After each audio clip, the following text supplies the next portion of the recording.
வணக்கம். ராம ரவிக்குமார், இந்து தமிழர் கட்சி தலைவர்.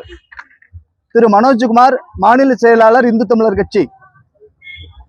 பழனி அருள்மிகு தண்டாயுதபாணி சுவாமி திருமடத்திற்கு சொந்தமான சுமார் 110 கோடி மதிப்புள்ள 1 ஏக்கர் 40 சென்ட் அளவுள்ள இடத்தை தண்டாயுதபாணி சுவாமி திருக்கோயில் தேவஸ்தானம் கடந்த சில மாதங்களுக்கு முன்பு உயர் நீதிமன்றம், உச்ச நீதிமன்றம் வரை சென்று உத்தரவு பெற்று இந்த இடத்தை கையகப்படுத்தியது.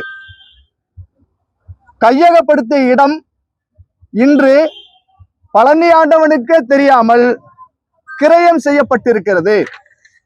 புதிதாக பதவியேற்ற, மாற்றம் தருகிறோம் என்று சொன்ன விஜய் அரசு பதவியேற்ற பிறகு 60 நாட்களுக்குள் நம்மெல்லாம் முருகனுக்கு மொட்டை போடுவோம். ஆனால் முருகனுக்கே மொட்டை போட்ட துறையாக பத்திரப்பதிவுத்துறை இருக்கிறது. இந்த பத்திரப்பதிவானது சமீபத்தில் 6ஆம் தேதி தான் நடந்திருக்கு. 6/7/2026 நடந்திருக்கு. இந்த இடம் திருப்புகழ் சுவாமிகள், முருகதாஸ் சுவாமிகள் அண்டு தண்டபாணி சுவாமிகள் ட்ரஸ்ட் அடிவாரம். முருகதாஸ் மேற்படி முகவருக்காக ஒரு நபர், வெள்ளத்துறை சேதுபதி என்கின்ற 2 நபர்கள், எந்த ஊரும் தெரியல, 2 கோடி ரூபாய்க்கு குறைந்த விலை மதிப்பீட்டுல பதிவு பண்ணி இருக்கிறாங்க. இது பெரிய அதிர்ச்சி தரக்கூடியது. முழிச்சுக்கிட்டு இருக்கப்ப முழிய தோன்றது மாதிரி.